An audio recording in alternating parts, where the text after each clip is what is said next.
berikutnya. Nomor 7.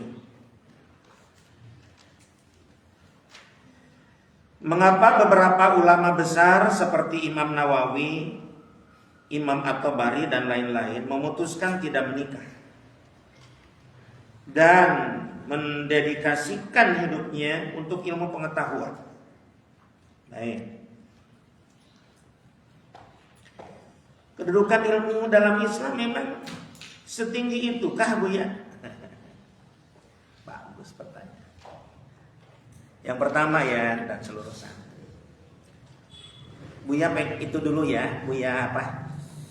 Simpulkan dulu. Ini kesimpulan yang kan kalau dalam jawab itu ada kesimpulan di akhir. Ini Buya menyimpulkan di awal. Padahal belum dibahas. Apa kesimpulan pertama? Kalian harus yakin, terutama yang ini. Imam-imam besar, para ulama, karena juga ulama besar itu kan yang disebut ulama besar, ini bukan ulama biasa. Setiap perilaku ulama besar pasti sesuai dengan Quran dan hadis, pasti samina wa atokna kepada baginda Rasul, kepada Allah dan baginda Rasul. Jadi itu dulu. Jangan sampai kita macam-macam. Wah, ini enggak nikah, ini tidak sunnah, ini aduh.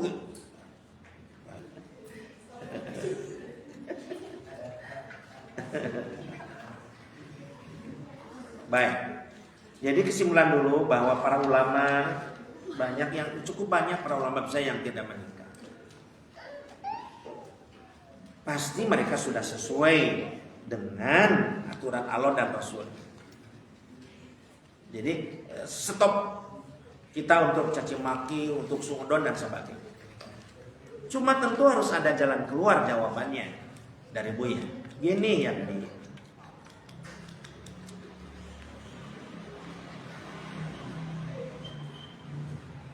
itu ada beberapa poin. Tapi dari satu poin nyebar beberapa poin. Poin yang pertama yaitu berbicara tentang kondisi ya. Kondisi terbagi dua, kondisi dalam dan kondisi luar. Betul.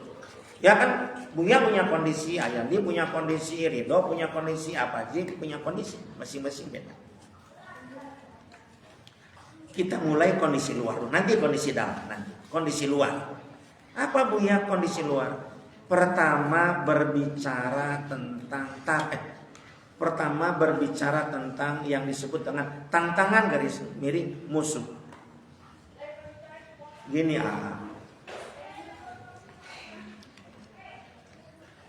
tidak sedikit para ulama yang tidak besar ulamanya terracuni sampai terbunuh oleh strategi musuh-musuh Allah dengan menyelundupkan dalam pengertian luas wanita-wanita yang merusak cara berpikir para ulama.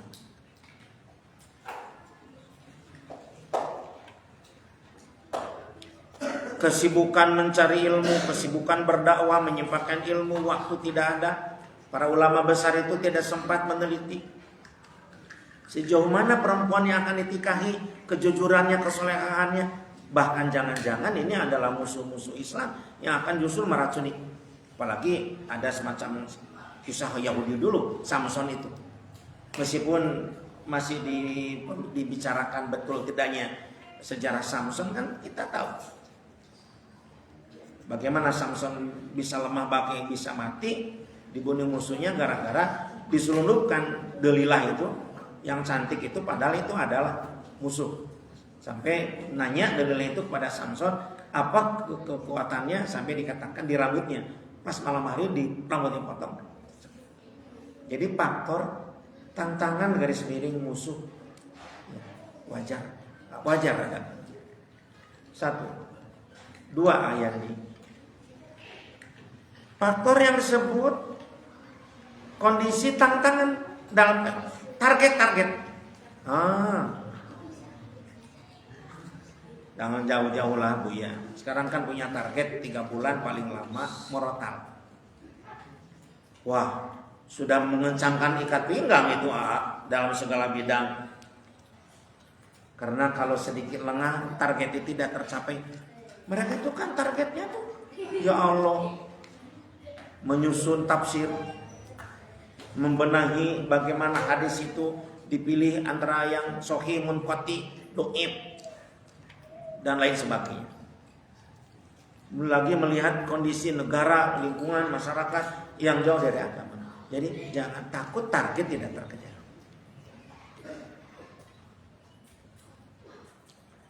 Yang ketiga, ada sedikit ketakutan dari para ulama besar terutama, bahwa dengan adanya beliau menikah itu tidak bisa full konsentrasi membagi waktunya untuk sang istri dan anak-anak. Nah, terus lanjut. Segala sesuatu yang dilakukan oleh ulama besar itu sudah ditimbang. Ditimbang, Buya ngambil timbangannya. Satu timbangan saja. Ini hadis. Yang A juga sudah hafal. Idza matabnu adama in qata'a amaluhu ila salasu. Shadaqatun jariyatun ilmun yuntafu bi waladun salih. Udahlah waladun salihunnya, tapi ada 2. Shadaqah jariyahnya, ilmu yang bermanfaat dia ambil. Jadi sudah hitung-hitung. Ditutup dengan banyak istighfar. Nah, jadi makanya di kesimpulan yang pertama kita tidak boleh suudzon ke terlebih lagi beliau itu berpikir begini. Ya Allah, bukan aku menyombongkan diri. Itu salah satu kalimat ulama besar. Engkau kasih kepada aku beragama dengan kuatlah, alhamdulillah. Fiqh fidin istilah. Tetapi aku melihat banyak orang-orang yang kurang agamanya. Justru, nah ini nih, gini guys, mengumbar hawa nafsu. Kalimat mengumbar hawa nafsu itu otomatis kan ujung-ujungnya seksual. Artinya begini ya, tidak mungkin akan kehabisan manusia dunia ini meskipun aku nggak nikah. Gitu. Karena kalimat begini dari orang-orang awam. Loh, kok para ulama besar ya? Kok nggak nikah? Gimana kalau nanti ikut semua ulama besar tidak pada menikah? Nanti orang akan habis. Para ulama sudah ngitung-ngitung juga, masih banyak orang yang mengumbar hawa nafsu. Selama ada itu, masih keinginan untuk menikah itu nggak akan habis. Kira-kira seperti begitu. Karena beliau juga berpikir kalau misalkan orang sudah mulai mengikuti jejak-jejaknya, seperti Imam Al-Ghazali kan hampir-hampiran nggak punya istri, hampir-hampiran nggak mau nikah, tetapi santrinya mau ikut-ikutan. Udah, aduh, aku nikah aja. Udah, aku nikah saja. Akhirnya beliau menikah. Nah, jadi begini. Itu yang disebut dengan kondisi di luar. Jadi sudah ngukur-ngukur seperti itu. Hebatnya para ulama itu. Kemudian yang terakhir yang disebut kondisi dalam itu. Nah, kembali ke sini. Ya banyak sih faktor-faktor. Walau alam, konon katanya, maaf ya, kalau orang yang sudah cenderung kepada suatu masalah ilmu, maaf, di sisi lain ada kelemahan di bidang yang lain.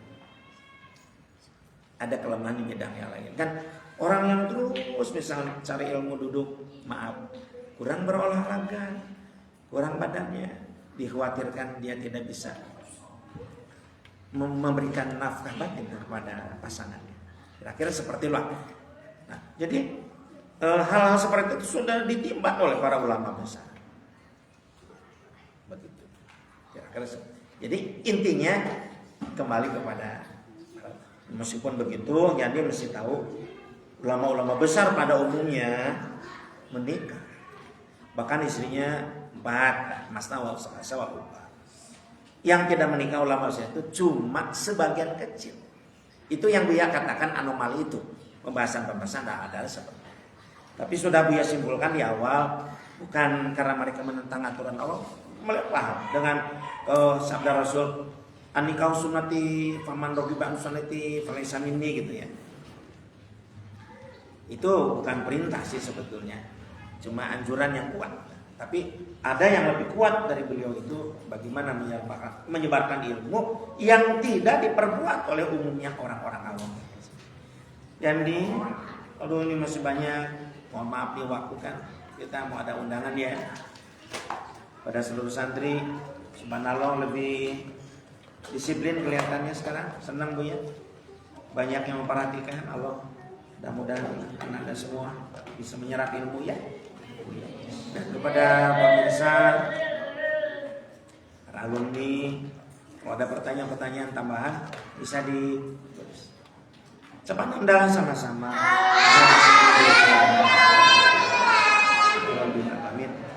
Assalamualaikum warahmatullahi wabarakatuh.